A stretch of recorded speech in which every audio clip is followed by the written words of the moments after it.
Selamat datang di Ngalor Ngalbum Horor. Nggak kerasa puasa udah tinggal semingguan lagi, Lur. Gimana, lancar ya? Hah? Sahur jam 1 siang? Kalah sama anak SD Anda. Balik mana ambil aku Icang dengan quotes hari ini. Kesuksesan itu berawal dari makan instan campur nasi di kosan, Lur. Cak, kangen nih plot twist India. Oke, tak turuti, Lur. Ini film bagus banget, sumpah bener ini nggak bohong. Bergenre thriller kriminal, film ini berjudul Portozil tahun 2023. Mengisahkan tentang dua polisi yang mengusut kasus pembunuhan berantai yang semua korbannya adalah wanita dengan kondisi yang sangat mengerikan. Sampai akhirnya mereka menemukan kesamaan dengan kasus yang pernah terjadi pada tahun 1970-an. Siapakah pelaku sebenarnya? Langsung aja kita ke requestan salam maut dari dulurku S aja ya. Cak, nitip salam buat temanku yang minjem uang janjinya 2 hari dibalikin. Ini udah 4 bulan gak ada kabar. Alah, kayak begini mah jangankan 4 bulan, sampai 4 keturunan juga gak dibalik-balikin tuh, Lur. Monggo skecaken. Pada tanggal 12 November tahun 2010, saat hampir jam 12 malam, dua polisi sedang berpatroli di kota Trichy, Indiahe. Ketika mereka melewati jalan pintas di tengah hutan, tiba-tiba mobil pun mogok. Dan betapa terkejutnya mereka melihat mayat seorang gadis di sana yang kondisinya begitu mengerikan, Lur. 2 jam kemudian polisi pun mulai menginvestigasi TKP. Dan petinggi polisi bernama Ram Kumar mendapat laporan bahwa kondisi mayat gadis tersebut mirip dengan mayat gadis lainnya yang ditemukan 3 hari lalu, yaitu rambut ditarik ke belakang dan diikat ke tangannya hingga kepala mendongak ke atas, juga dicekik dengan kawat besi. Dan inilah seni perang. Tahu dong, Lur, film India yang dibahas album film pasti nggak kaleng-kaleng ya kan? Jadi fokus sampai akhir ya, Lur ya. हमारे ऑफिसर ने पेट्रोलिंग पे वो 3 दिन पहले का मर्डर हुआ था, याद है? उसके हाथों को बालों से बेरहमी से गला काटा. 3 hari kemudian di kota Chennai, seorang polisi junior bernama Prakas disambut oleh keluarga besarnya karena baru saja menjadi wakil inspektur polisi. Dan tak lupa mereka juga foto bersama. Sesampainya di kantor khusus investigasi kriminal, Prakas sudah siap bekerja dengan sepenuh hati. Dan pimpinannya, sebut saja Pak Darmaji, memerintahkan Prakas untuk bekerja di bawah bimbingan seniornya, yaitu Loganathan. Sosok pria yang serius, sangat tegas, disegani. Dan Darmaji menganggap Loganathan adalah perwiranya yang terbaik. Akan tetapi Loganathan terlihat enggan membimbing Prakas. Namun karena keputusan itu sudah turun dari kantor pusat, mau nggak mau Loganathan harus menerimanya. Dan dia akan memantau perkembangan Prakas selama 3 bulan saja. Dan jika nanti Prakas menyulitkannya, maka Loganathan tidak mau lagi membimbingnya. Tak lama kemudian Darmaji mendapat informasi dari Kementerian Dalam Negeri bahwa kasus pembunuhan berantai di kota Trichy diserahkan ke Loganathan karena dianggap sudah berpengalaman. Jelas Prakas akan ikut membantu ya kan? Dan Darmaji memintanya untuk mempelajari cara kerja Loganathan karena ini adalah kasus pertamanya Prakas. Di lain sisi Loganathan ragu dengan kemampuan Prakas karena dia terlihat gugup saat diberi tugas. Dan bisa-bisanya dong tanya siapa pelaku pembunuhannya. Ya mana tahu Loganathan ya kan? Investigasi aja belum. Krik. अच्छे से ऑब्जर्व करना, जल्दी ही सीख जाओगे. Is it clear? Trichy में double murder किसने किया sir? Setelah bersiap-siap, mereka pun bertemu di bandara Chennai. Dan Darmaji juga mengirimkan bantuan asisten teknis bernama Vina yang bertugas mencatat apapun dan pekerjaan administratif lainnya. Sesampainya di Trichy, mereka bertiga dijemput oleh kepala polsek, sebut saja Pak Ijo. Dan terlihat Prakas yang mendengarkan sesuatu untuk menenangkan diri sebelum memulai kasus pertamanya. Di lain sisi, Ram Kumar sempat ngobrol dengan petinggi polisi lainnya yang sebenarnya dia ingin memecahkan kasus itu sendiri demi meningkatkan nama baik kepolisian Trichy. Ram Kumar pun sengaja menunda-nunda pertemuannya dengan Loganathan saking keselnya karena kasus dialihkan ke polisi lain ya kan. Padahal Loganathan adalah orang yang sangat disiplin waktu. Setelah itu Ram Kumar memulai presentasinya bahwa korban pertama adalah gadis imigran yang ditemukan pagi hari pada tanggal 10 November di sebuah ladang jagung. Dan dari hasil otopsi, gadis itu kemungkinan tewas pada tanggal 9 November jam 11 malam, serta ada tiket kereta api di dalam saku bajunya. Sementara itu korban kedua bernama Malavika yang berusia 26 tahun, seorang mahasiswi S3 yang jasadnya ditemukan di kawasan hutan. Kedua korban tewas dengan kondisi yang sama seperti yang aku sebutkan di awal film tadi. Tidak ada kekerasan seksual dan tidak ada barang yang dicuri. Media masih belum tahu tentang pembunuhan pertama, sedangkan ayah Malavika adalah wartawan senior yang jelas kasusnya pun langsung menghebohkan masyarakat. Terakhir kali Malavika sedang belajar di rumah teman kampusnya dan pamit pulang jam 9 malam. Sampai akhirnya mayatnya pun ditemukan yang jarak dari rumah teman kampusnya sekitar 4 kilometeran. Selain itu, dua gadis tersebut juga tidak memiliki hubungan apapun, Lur. पहले मर्डर के बारे में कोई खबर नहीं है। Stray murder report किया है। नो सेक्सुअल असॉल्ट, कोई चोरी भी नहीं हुई थी। पहली लाश इसके बाल खींचकर हाथ बांधे गए थे। टिम्स का आपस में कोई संबंध नहीं है। सारे एंगल्स की हमने जांच कर ली है। Logan Nathan mengatakan bahwa dia tidak butuh bantuan Ramkumar dalam penyelidikan kasus ini, yang jelas membuat Ramkumar semakin kesel, ya kan? Setelah itu mereka bertiga pun OTW ke kamar mayat, dan di perjalanan Prakas yang memang hobi baca buku menceritakan tentang buku karya John Douglas yang menceritakan kasus pembunuhan di kota Atlanta, Amerika pada tahun 1974, di mana kasus itu sangat mirip dengan yang sedang mereka usut. Namun jelas Logan Nathan tidak menggubrisnya, Lur, dan menganggap ocehan Prakas hanya sekedar omong kosong.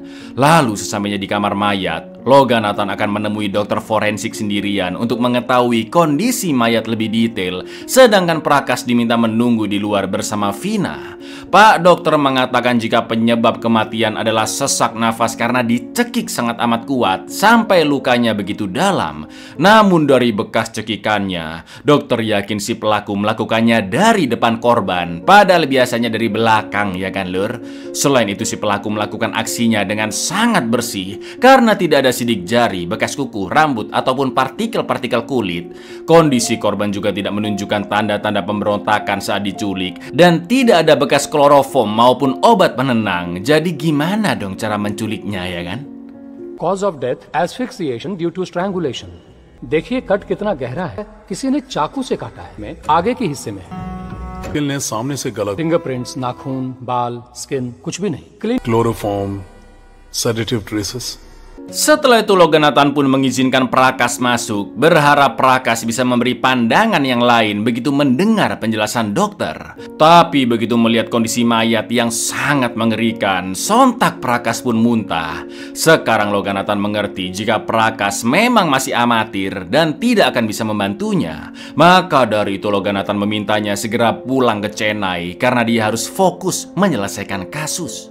due to strangulation। एक पतली सी steel wire. मैं यहाँ case solve करने आया, तुम्हें सिखाने नहीं। अगर जाना हो तो बस भी है, से भी जाना हो निकलो। Meski sudah diusir, tapi Prakas tetap kekeh ikut Logan Nathan untuk mengusut kasus. Mereka bertiga pun diantar Pak Ijo ke hotel, dan Logan Nathan memintanya menjemput pagi-pagi esok hari untuk pergi ke TKP pembunuhan. Di kamar saat Prakas akan membaca berkas-berkas perkara kasus ini, dia sempat melihat banyak bekas luka di punggungnya Logan Nathan, entah kejadian apa yang dulu pernah dialaminya. Lalu Logan Nathan melihat medali milik Prakas yang menjadi penembak terbaik saat latihan di Akademi Polisi. Namun Logan Nathan tidak peduli dengan hal tersebut karena selama ini banyak polisi pensiun tanpa pernah menembakkan satu peluru pun. Bukan karena tidak tahu cara menembak, Lur, tapi mereka tidak punya nyali untuk menarik pelatuknya. Logan Nathan tahu Prakas adalah sosok yang penakut dan semua prestasi akademisnya dijadikan tameng untuk menutup-nutupi kelemahannya. Prakas yang emosi karena Logan Nathan tidak pernah respect kepadanya, akhirnya pergi menenangkan diri di rooftop, dan Vina yang melihatnya gelisah ikut menemani. Vina mengatakan jika ini adalah kali ketiga dia bekerja untuk Logan Nathan dan memang beliau orang yang seperti itu. Vina dulu kuliah di kampus bergengsi MIT Amerika dan banyak tawaran kerja di sana. Namun dia lebih memilih kerja di India karena menurutnya daripada bekerja untuk orang asing, lebih baik bekerja di India untuk membuat sedikit perubahan ke masyarakat, dan itu rasanya sangat memuaskan. Vina yakin jika dia bekerja dengan baik, maka respect dari orang-orang sekitar juga pasti akan mengikuti. Dan mendengar itu Prakas pun menjadi lebih tenang. Buat yang hashtag kabur aja dulu, tuh Dengerin, Lur. इनकी ऐसा वजह कुछ से नहीं है, कुछ भी कर लूं दिखेगा नहीं। तो हमेशा से ऐसे ही काम करने से अच्छा अब ला सकी तो मुझे सेटिस्फैक्शन मिलेगी। जब हम अच्छा काम करें तो रिस्पेक्ट भी मिलने लगी। एकदम सही बोला तुमने। Good night. Esok paginya Prakas pun menghadap Loganathan dan mengatakan bahwa dia tidak akan membuang-buang waktunya dan akan fokus membantu Loganathan sebaik mungkin sampai kasus selesai. Namun Loganathan tidak merespon apa-apa. Setelah itu mereka pun pergi ke TKP korban kedua dan disinilah kita mengetahui bagaimana cara Loganathan bekerja dan berpikir. Loganathan bertanya ke Prakas apa yang bisa dia simpulkan dari berkas perkara karena di kasus seperti ini mereka perlu memperhitungkan hasrat dan karakter dari si pelaku. Prakas diminta berlutut seperti korban, berpura-pura rambutnya terikat ke tangan yang membuat matanya menatap ke arah si pelaku yang berdiri. Dengan kata lain, si pelaku adalah psikopat yang harga dirinya rendah sehingga memperlakukan korban agar tunduk kepadanya karena dia ingin diakui. Loganathan berasumsi si pelaku memiliki suatu dendam dan dengan membunuh korban maka dendamnya akan terbalaskan. Si pelaku sengaja tidak langsung membunuh korban di tempat penculikan karena dia ingin menghabiskan waktu bersama korbannya di tempat sepi. Korban juga dibiarkan membusuk dan ditemukan oleh polisi karena si pelaku yakin pembunuhannya dilakukan dengan sangat sempurna dan tidak ada seorang pun yang bisa menguaknya. Luar biasa cerdas loh bapak-bapak satu ini, Lur. एक आर्टिस्ट के कैरेक्टर को समझ, उसकी कला को समझना होगा। Eye contact बड़े और डरावने और कमजोर लग रहे हो। जगह पर मैं तुम्हें क्यों लेकर आऊं? तुम्हें तड़पते हुए देखना है, मतलब नफरत किसी और से। तुम्हें मारकर मैं अपना बदला ले रहा। मैंने दफनाया क्यों नहीं? सोच समझ के। I'm a very organized person. Tak lama kemudian Pak Ijo melapor bahwa ada mayat gadis lain yang ditemukan. Mereka berdua segera ke sana dan TKP sudah dipenuhi banyak orang serta media. Korban ketiga berada di hutan bambu yang ditemukan tanggal 16 November dan Loganathan sempat marah karena waktu kematian korban belum diketahui. Sementara itu Prakas memasukkan termometer ke telinga korban untuk mengetahui suhu otaknya, di mana setelah korban tewas maka suhu akan turun 1 derajat setiap jamnya. Suhu normal otak adalah 37 derajat dan karena korban ketiga memiliki suhu 25,5 derajat, maka kemungkinan waktu kematian korban adalah tanggal 15 November malam hari sekitar jam 10 atau 11. Semua itu diketahui Prakas dari buku dan Loganathan pun cukup terkejut mendengar penjelasan Prakas. में 1 degree temperature कम हो जाता है। ब्रेन का normal temperature 37 डिग्री और फिलहाल टेम्परेचर 25.5 डिग्री। 10 और 11 ये बुक में ही पढ़ा था। Karena Loganathan akan menemui komisaris polisi kota Trichy, Prakas pun diperintahkan untuk melanjutkan penyelidikan sendiri. Korban ketiga bernama Sayoni yang berusia 26 tahun. Lalu setelah mengetahui dia mengajar anak-anak tidak mampu di waktu luangnya dan semalam si korban juga sedang pergi mengajar, Prakas pun OTW ke yayasan tempat Sayoni mengajar dan dari salah satu staf Prakas mengetahui bahwa semalam motor Sayoni mogok, namun dia tidak mau dibantu dan langsung pergi dari sana. Prakas langsung meminta Pak Ijo mencari tahu plat nomor motor Sayoni dan setelah itu Prakas pergi ke bengkel terdekat. Namun yang ada di sekitar sana hanyalah bengkel mobil. Mas-mas montir di sana pun mengaku tidak pernah melihat wajah Sayoni. Sampai akhirnya Pak Ijo sudah mendapatkan info plat nomor Sayoni yaitu 3593 dan motornya berwarna ungu, Lur. Setelah itu terdengar suara mainan anak-anak yang ternyata berasal dari mobil yang sedang ngatret. Sontak Prakas pun menoleh dan ketika mobil itu mundur, terlihat motor Sayoni ada di sana, Lur. Ternyata ya, motor itu ada di sana. Namun si Mas Montir masih kekeh menjawab tidak pernah melihat Sayoni dan akan menelpon si pemilik bengkel untuk segera datang membantu. Selagi menunggu, Prakas pun masuk ke ruang pemilik bengkel dan menemukan biji-bijian di botol juga senapan berburu. Tak lama kemudian pemilik bengkel pun datang. Dia mengaku mesin motor Sayoni memang mati dan dia akan membantu. Namun proses bubut mesin hanya bisa dilakukan pagi hari, yang akhirnya Sayoni pun pergi jalan kaki meninggalkan motornya di sana, Lur. Lalu Prakas bertanya kemanakah pemilik bengkel pergi setelah itu karena terlihat bekas tekanan senapan berburu di di dadanya. Dan pemilik bengkel pun mengatakan jika setelah Sayoni pergi, dia memang berburu kelinci liar bersama teman-temannya. Lalu setelah Pak Ijo mencari informasi ke penjaga hutan, ternyata memang benar jika si pemilik bengkel pergi berburu di malam Sayoni terbunuh, yang artinya alibinya memang kuat, Lur. Engine बंद पड़ गया था सर। मैंने उनसे कहा कि इंजन का, फिर मैडम ने बाइक यहीं छोड़ शिकार करने गया था सर। पश्चिमाला सर। ये पूरी रात जंगल में ही था। रिक्वेस्ट किए कि ये बात Di lain sisi, Logan Nathan meminta ke Pak Komisaris 40 petugas bersenjata dan 10 mobil patroli untuk mengantisipasi pembunuhan berikutnya agar tidak terjadi. Lalu Logan Nathan menjelaskan bahwa pembunuh berantai dengan pelaku penjamretan memiliki kemiripan psikologis, di mana jambret biasanya anak-anak muda dan mengincar wanita tua karena korban dianggap lemah dan tidak beresiko. Sedangkan di kasus pembunuhan berantai adalah sebaliknya. Semua korban adalah gadis berusia 20-30 tahun dan Logan Nathan yakin pelakunya adalah om-om yang berusia 45-55 tahun. Setelah itu Logan Nathan pun membriefing seluruh polisi yang akan membantu bahwa pembunuhan selalu terjadi setiap 3 hari sekali, yaitu 9, 12, juga 15 November, dan kemungkinan ada pembunuhan yang keempat di tanggal 18 November. Namun itu masih sebatas asumsi, karena bisa saja si pelaku merubah polanya menjadi 2 hari sekali atau 2 korban dalam 1 hari. Pada tanggal 18 November, seluruh polisi pun diminta menyamar sebagai warga biasa dan menyebar ke berbagai titik, juga menghilangkan barikade polisi ataupun stiker polisi di mobil agar si pelaku tidak curiga. Jika malam itu ada yang melaporkan anak hilang atau para polisi melihat orang mencurigakan, maka mereka bisa langsung dilaporkan ke Logan Nathan. Cigarette से भी किसी का दिल भरा है। Serial killers भी कुछ ऐसे ही। हमारा केस इससे बिल्कुल उल्टा। 30 साल की उम्र के बीच के, हमें अलर्ट रहना हो तो उसके बाहर निकलने की संभावना है। सभी लड़की की मिसिंग कंप्लेंट डायरेक्ट हमारे पास आनी चाहिए। इससे इंटरैक्ट करते वक्त किसी को पता नहीं चल कि तुम पुलिस वाले हो। Di lain tempat, seorang gadis yang sendirian di rumah sedang membuang sampah di jalanan depan rumahnya, dan tiba-tiba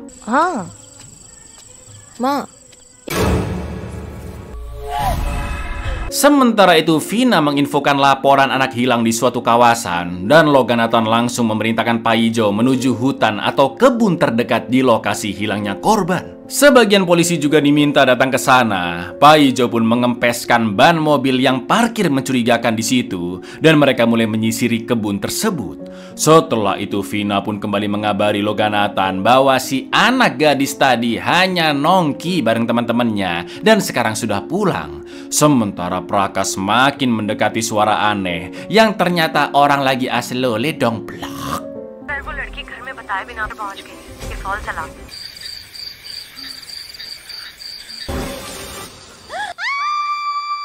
Tak lama kemudian polisi melaporkan jika ada mayat gadis ditemukan dan itu adalah wanita yang tadi baru saja diculik, Lur. Ayah dari korban pun menangis histeris karena melihat kondisi putrinya yang begitu mengenaskan. Prakas dan Logan Nathan pun seolah-olah mentok mencari petunjuk. Lalu tiba-tiba Logan Nathan pun berpikir bisa saja mayat gadis imigran bukanlah pembunuhan pertama si pelaku, atau dengan kata lain sudah ada pembunuhan seperti ini sebelumnya. Mereka bertiga pun segera mengecek berkas 10 tahun terakhir dari tahun 2001 dan dari data kepolisian, Vina menemukan ada 236 kasus pencekikan. Akan tetapi berjam-jam mereka mencari, tidak ada satupun kasus yang kondisi mayatnya sama persis seperti kasus saat ini. Lalu Prakas pun teringat dari buku-buku yang pernah dibacanya bahwa seorang pembunuh terkadang menghentikan aksi kriminalnya dan baru melanjutkan bahkan sampai 20 atau 30 tahun kemudian. Menurut Logan Nathan itu adalah masuk akal karena seorang pembunuh bisa menghentikan aksinya karena ada suatu gangguan, Lur. Mereka pun akhirnya mencari berkas-berkas lama dari tahun 1970 sampai akhirnya Prakas berhasil mengumpulkan beberapa berkas kasus yang sangat mirip pada rentang tahun 1973 sampai 1979 yang korbannya mencapai 9 orang. Namun bedanya di kasus-kasus lama ini, seluruh korbannya adalah wanita dewasa sekitar 40 sampai 60 tahun. Jika memang pembunuhnya sama, maka seperti teori teori Loganathan. Saat itu pelaku tentunya masih muda dan mengincar wanita tua yang dianggap tidak beresiko. Selain itu, ke-9 kasus ini ditangani oleh polisi yang sama, yaitu Inspektur John Sebastian. ये सारी फाइल्स 1973 तक 6 साल में पूरे 9 मर्डर्स हुए। उस समय के विक्टिम्स 40 से 60 साल के बीच के थे, जैसा कि आपने कहा था, लेकिन इन्वेस्टिगेटिंग ऑफिसर एक ही था, inspector John Sebastian. Gak pakai lama, saat itu juga Loganathan akan menemui John, sedangkan Prakas dan Vina diminta lanjut menyelidiki berkas-berkas kasus karena mungkin ada pola yang bisa ditemukan. Prakas yang kembali memperhatikan foto-foto korban pun menemukan kejanggalan, yaitu adanya sedikit memar di leher keempat korban. Setelah ditanyakan ke dokter, menurutnya memar itu adalah hematoma atau penumpukan darah yang tidak wajar. Dokter menjelaskan bahwa di tubuh manusia ada 32 titik tekanan yang jika di titik tertentu terkena serangan, maka orang tersebut bisa pingsan sekitar 10-15 menit. Untuk di kasus saat ini, pelakunya bisa mengetahui cara tersebut dari internet. Namun di kasus 30 tahun lalu, pelaku kemungkinan mengetahuinya dari membaca buku. Prakas pun langsung mencari buku-buku yang terbit tahun 1970-an di perpus kota. Dan setelah diublek-ublek, dia pun menemukan buku berjudul Vital Point Strikes yang mungkin dijadikan referensi oleh si pembunuh untuk membuat pingsan korbannya. Pressure point contusion sir, सही पॉइंट ढूंढकर उस पर प्रेशर डाला, बेहोश भी हो सकता है। 1979 से पहले पब्लिश हुई आपको उस सेक्शन में मिलेंगी।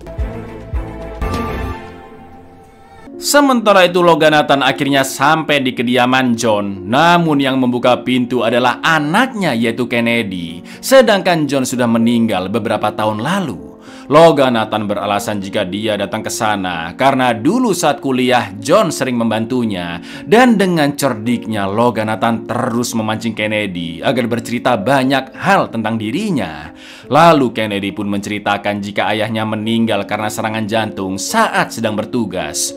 Kennedy sudah menikah pada tahun 1979, namun istrinya baru saja meninggal 3 bulan lalu. Sedangkan anaknya bernama Freddie sedang kuliah di New Delhi.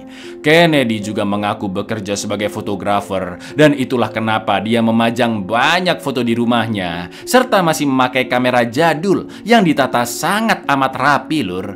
Namun begitu Loganathan memegang salah satu foto, terlihat Kennedy yang langsung mengelap foto itu. Loganathan pun paham jika Kennedy memiliki gangguan OCD yang memang menuntut kebersihan, ketertiban, dan kesempurnaan. Jelas Loganathan pun menduga Kennedy adalah pembunuh berantainya. Apalagi setelah pamit pulang, Prakas menginfokan jika buku tentang cara menyerang titik tekanan, yaitu Vital Point Strikes, pernah dipinjam oleh Kennedy. Jika memang teorinya benar, maka Kennedy berhenti melakukan pembunuhannya di tahun 1979 karena ada gangguan, yaitu dirinya sudah menikah. Dan ketika istrinya sudah meninggal, Kennedy pun memulai aksi kriminalnya kembali, lur. से उठाई है वहीं रख दीजिए। और आपकी पत्नी? 3 महीने पहले ही उनका देहांत। बेटा है मेरा, दिल्ली में पढ़ाई कर रहा है, 31 ईयर्स। 1979 में हमारी शादी हुई। तलाश थी उसका नाम। मैं अभी उसी से बात कर रहा हूँ। Setelah itu Loganathan meminta izin ke Pak Komisaris untuk menggeledah rumah Kennedy tanpa surat perintah, karena pasti birokrasinya lama bin ruwet, ya kan. Loganathan sudah memiliki rencana, yaitu menyewa rumah yang dikontrakan di sebelah Kennedy agar bisa terus memantau.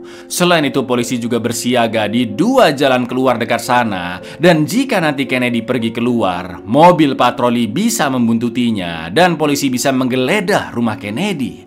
Rencana pun dimulai. Prakas ditugaskan menyamar dan berpura-pura ngontrak ke rumah sebelahnya Kennedy. Selama Prakas memantau tidak ada hal janggal yang dilakukan Kennedy, lalu di tanggal 21 November atau 3 hari dari tewasnya korban keempat, semua polisi pun akan lebih waspada jika Kennedy nanti keluar rumah. Di lain sisi, Prakas sempat melihat bocil tetangga yang sedang bersedih di luar rumah karena ortunya bertengkar hebat. Tak lama kemudian Kennedy pun pergi dan Prakas melapor ke Loganathan agar segera mengerahkan polisi patroli.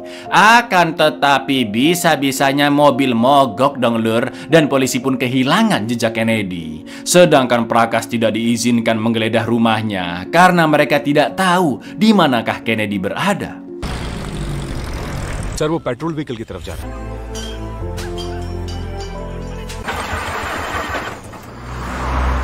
Setelah 3 jam melakukan pencarian, seorang polisi bernama Palani akhirnya menemukan mobil Kennedy yang sedang menunggu lintasan kereta api. Saat itu juga Palani langsung mendatangi Kennedy sambil terus diarahkan oleh Logan Nathan yang berada di belakang mobil Kennedy. Palani diperintahkan mengecek seisi mobil Kennedy termasuk bagasinya, namun tidak ditemukan apa-apa. Kennedy pun mengaku baru pulang dari bioskop. Dia bisa menunjukkan tiketnya dan tidak terjebak pertanyaan Palani tentang jalan cerita filmnya. Itu artinya Kennedy memang nonton bioskop yang akhirnya dia pun terpaksa dilepaskan. Meski begitu, Logan Nathan yakin Kennedy telah berbohong karena bisa saja dia nonton film tersebut di hari-hari sebelumnya dan hanya pergi beli tiket saja. उस कार को अच्छी तरह चेक करो। टिकट है क्या आपके पास? Sorry. Film में इतने कमाल के फाइट सीन थे और आप कह रहे हो कि फिल्म में फाइट सीन था ही नहीं। आप जाइए sir. Setelah itu Logan Nathan pun membuntuti mobil Kennedy dan memerintahkan Prakas untuk segera menggeledah rumahnya. Prakas tidak menemukan sesuatu yang janggal atau bukti yang bisa memberatkan Kennedy. Namun ada satu pintu yang digembok, Lur. Tak lama kemudian Logan Nathan pun menyuruh Prakas segera kabur karena Kennedy sudah hampir sampai ke rumahnya. Dan yang terjadi,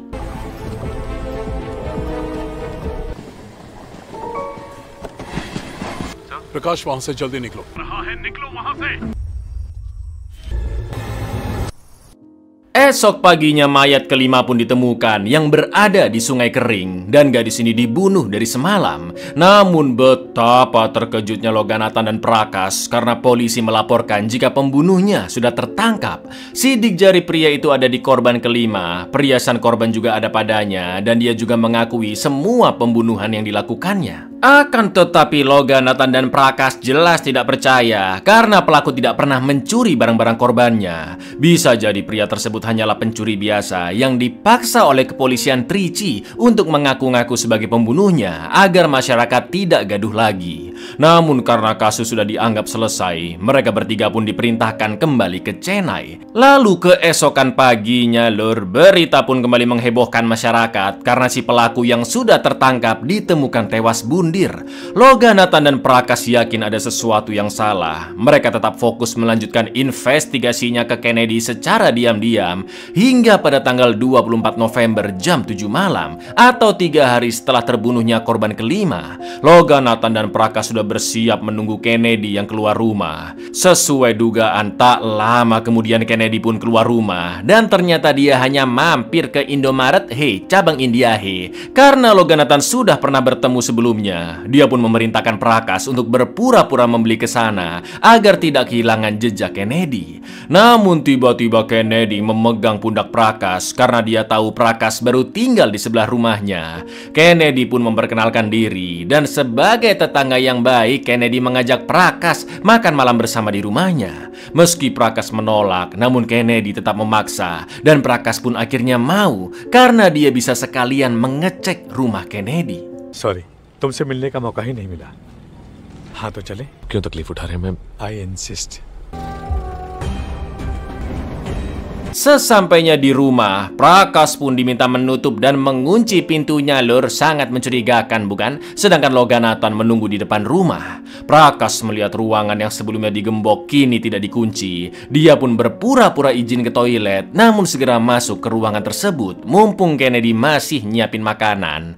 Ternyata ruangan itu adalah ruang cuci foto.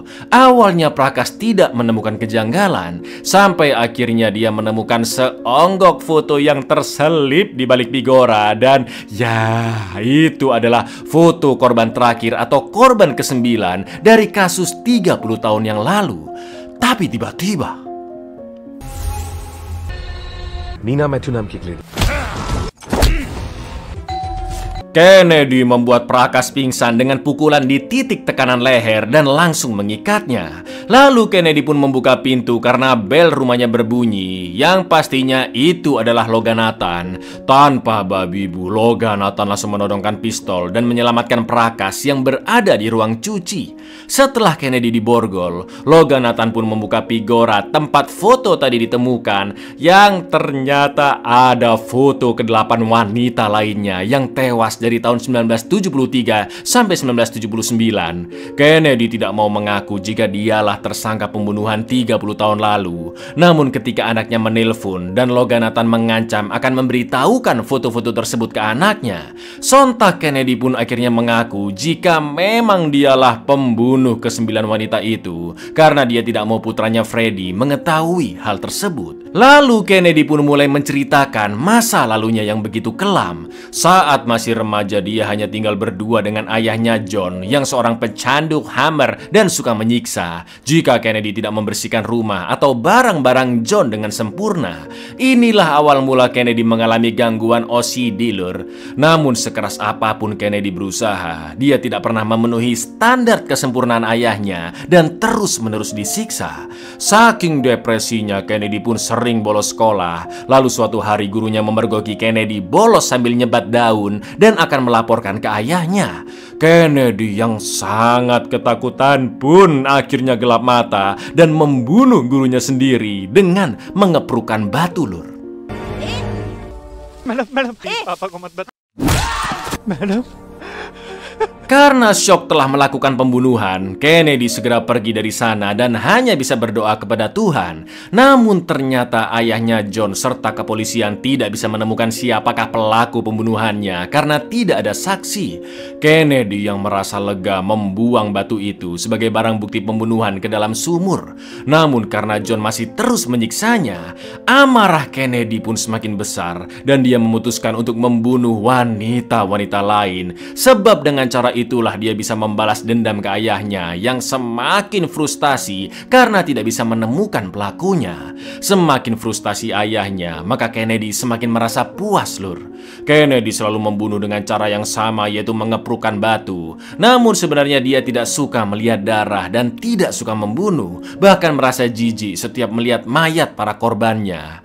Kennedy pun beralih membunuh dengan cara mencekik menggunakan tali agar tidak ada darah yang keluar.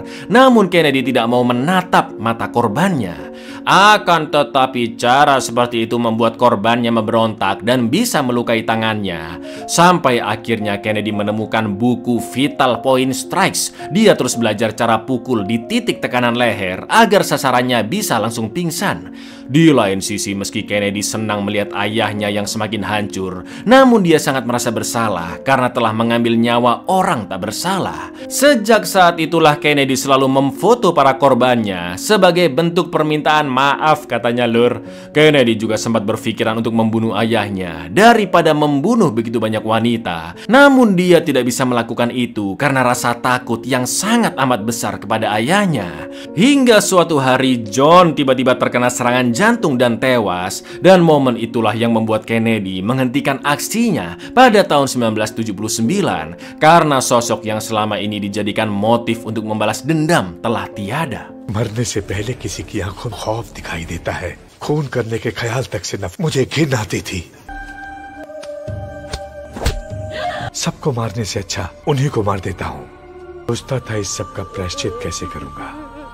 Setelah mendengar pengakuan itu, Logan Nathan pun langsung menghajar Kennedy karena tega melakukan perbuatan yang sangat biadab. Akan tetapi Prakas sadar dengan kejanggalan yang terjadi, yaitu motif Kennedy dan cara dia membunuh sangat berbeda dengan kasus kelima korban saat ini. Motif Kennedy adalah balas dendam ke ayahnya dan dia tidak pernah menatap mata korbannya saat dieksekusi karena Kennedy sebenarnya jijik dengan pembunuhan. Sedangkan pembunuh berantai yang sekarang tidak memiliki empati, sengaja membuat korban menatap matanya sambil berlutut untuk pengakuan dirinya dan tidak memiliki rasa bersalah sedikit pun. Itu artinya pelakunya adalah orang lain, dan Kennedy pun terkejut mendengarnya karena dia kira pria yang dijadikan tersangka oleh polisi adalah pria yang sama yang telah menculiknya, Lur. Kennedy pun akhirnya menceritakan jika 2 bulan yang lalu dia telah diculik oleh sang pelaku yang sementara kita sebut saja Wagimin ya, Lur ya. Ternyata 30 tahun lalu pembantu keluarga Wagimin adalah salah satu korban Kennedy, dan Wagimin melihat bagaimana cara Kennedy mengeksekusinya. Wagimin akhirnya tahu siapa Kennedy, di mana dia tinggal, dan terus membuntuti setiap Kennedy melakukan pembunuhan. Wagimin mengatakan jika sekarang dia menculik Kennedy karena ingin tahu bagaimana cara Kennedy membuat pingsan korbannya dan tidak pernah tertangkap polisi. Setelah mengetahui step by step cara eksekusinya Kennedy, berikut titik tekanan untuk membuat pingsan. Beberapa hari kemudian Wagimin pun langsung membunuh korban pertamanya, yaitu si gadis imigran. Kenapa Wagimin baru datang sekarang? Apakah motifnya? Sabar, nanti ada penjelasannya ya, Lur ya. मुझे भी सिखाओ, लेकिन पुलिस तुम्हें कभी तुम आजाद घूम रहे थे। इतने सालों के बाद ये सब क्यों? ये अब मुझे जरूरत थी। Kennedy mengatakan jika dia memiliki alasan untuk berhenti membunuh, sedangkan Wagimin adalah iblis yang tidak akan pernah berhenti. Akan tetapi Kennedy tidak mengetahui wajah Wagimin karena matanya ditutup dan hanya bisa mendengar suaranya. Namun Kennedy ingat mobil Wagimin berwarna abu-abu dan memiliki suara aneh saat ngatret, Lur, yaitu suara mainan anak-anak. Betul sekali, Prakas pernah mendengar suara itu saat berada di bengkel dari mobil yang mundur, ya kan? Setelah itu Kennedy langsung mengunci dirinya di ruang dapur dan memutuskan bundir dengan meledakkan gas, berharap bisa menebus semua dosa yang pernah dia lakukan. Kennedy juga tidak ingin Freddy tahu masa lalu ayahnya dan melihat ayahnya di penjara. Dan jika nanti Kennedy mati, maka uang asuransi jiwa akan dimiliki oleh anaknya Freddy. Lalu yang terjadi, बेटे को इस बारे में पता नहीं लगना चाहिए, उसे मत बताना। मुझे जो कुछ भी पता था मैंने आपको सब बता दिया। मुझे एक दिन अपने गुनाहों की सजा जरूर मिली।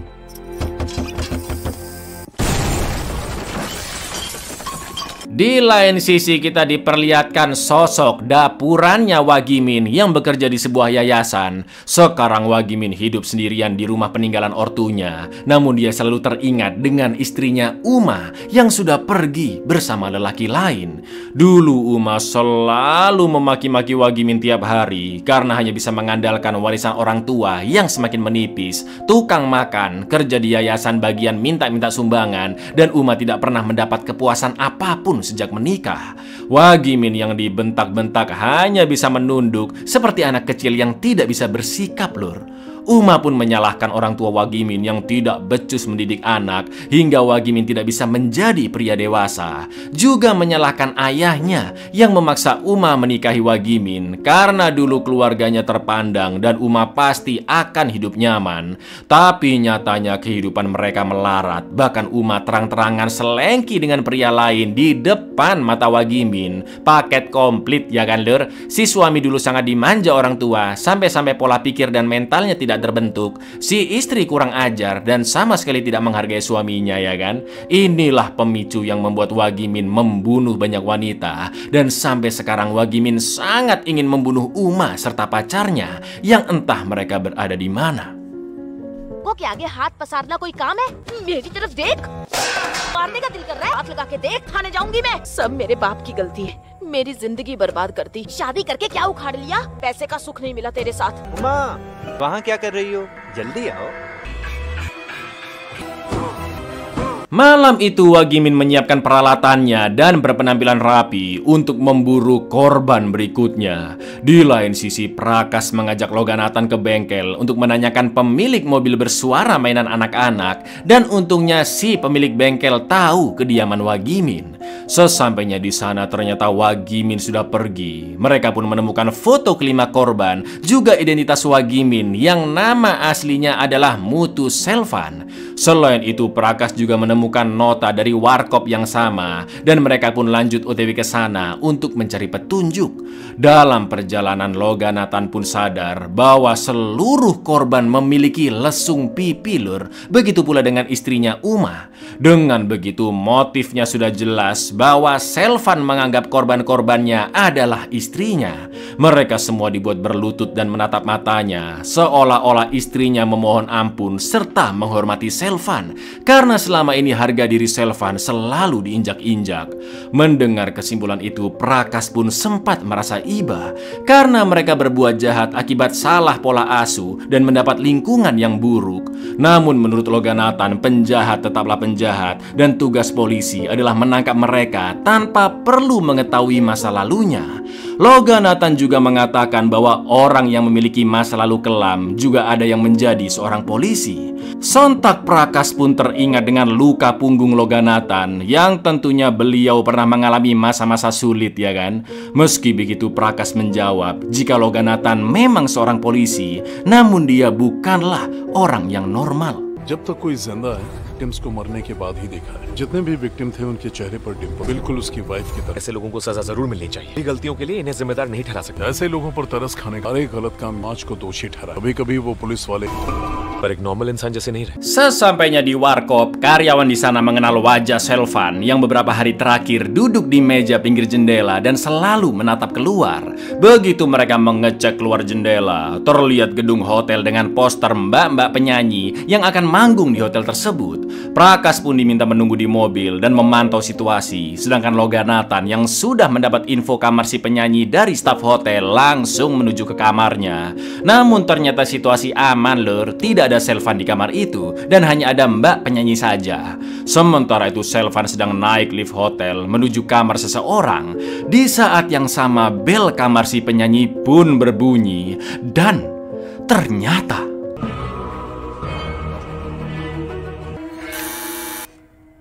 room service, sir. Ternyata sasaran Selvan berikutnya adalah Vina. Selvan pun berpura-pura sesak nafas dan meminta bantuan Vina mengambil inhaler di mobilnya yang terparkir di luar hotel. Sementara itu Loga Nathan memberitahu Prakas bahwa target Selvan bukanlah mbak penyanyi karena dia baru sampai hotel tadi pagi, sedangkan Selvan sudah memantau korbannya beberapa hari terakhir. Prakas akhirnya masuk ke warkop dan mencoba duduk dari sudut pandang yang berbeda, yang akhirnya dia pun sadar bahwa Selvan memantau gedung hotel lain. Prakas pun teringat jika dia pernah ngobrol-ngobrol dengan Vina di rooftop gedung hotel itu, dan Vina juga memiliki lesung pipi, Lur. Saat itu juga Prakas langsung menelpon Vina untuk memperingatkannya, namun itu sudah terlambat.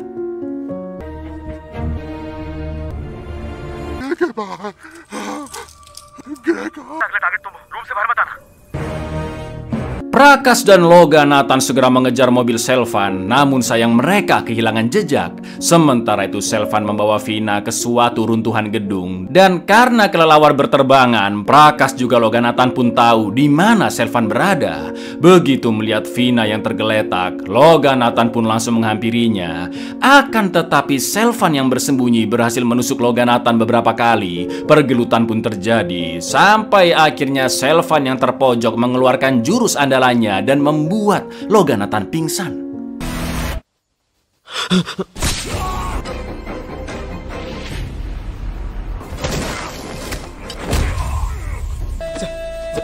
Sir, sekarang Prakas harus menghadapi si iblis laknat biadab itu sendirian. Selvan yang lagi-lagi bersembunyi menghantam Prakas dengan balok kayu. Namun Prakas masih bisa sadar dan berusaha melawan. Akan tetapi pistol direbut oleh Selvan dan tanpa basa-basi dia langsung menembak, yang untungnya meleset, Lur. Namun tanpa Selvan sadari ada bagian pistol yang nyangkut, dan Prakas tahu bahwa peluru tidak akan bisa keluar dengan kondisi pistol seperti itu.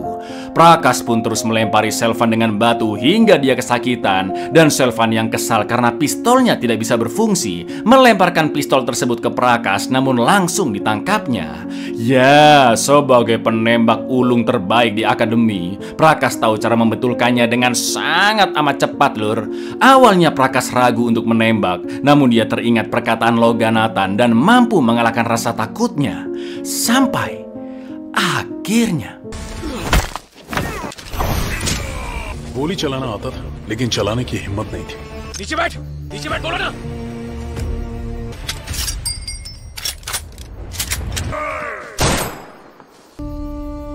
Setelah kematian Selvan, Prakas, Loganathan, dan Vina pun dilarikan ke rumah sakit untuk diobati luka-lukanya. Vina mengucapkan selamat kepada Prakas karena telah berhasil menyelesaikan kasus pertamanya. Setelah itu Prakas dan Loganathan bersiap kembali ke Chennai. Namun sebelum pergi, Prakas mendatangi bocil tetangga yang masih bersedih dan memberikan Walkman mini serta headsetnya agar bocil itu bisa tenang mendengarkan musik saat orang tuanya bertengkar. Bukan hanya itu, tapi Prakas juga melerai pertengkaran kedua ortunya dan menasihati mereka. Tak lama kemudian si ibu pun datang memeluk anaknya dan pemandangan itu sangatlah mengharukan bagi Loganathan. Di dalam mobil, Loganathan pun bertanya ke Prakas apa yang dia katakan ke orang tua bocil tadi. Lalu Prakas menjawab jika dia meminta mereka untuk bertanggung jawab sebagai orang tua demi masa depan anaknya yang lebih baik. Mereka berdua pun lanjut OTW ke bandara karena sudah mendapatkan kasus yang baru. Dan sekarang Loganathan sudah respect dan mengakui kemampuan Prakas.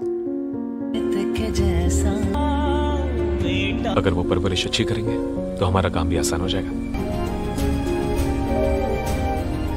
Buyar, bukan hanya bagus film ini lur, tapi pesan moralnya mendalam sekali ya kan. Jadi buat kalian yang punya daddy issue atau mami issue atau isu-isu apapun lah, semangat ya lur ya. Kita memang tidak bisa memilih lahir di keluarga seperti apa, tapi kita bisa memilih keluarga seperti apa yang kelak ingin kalian bentuk.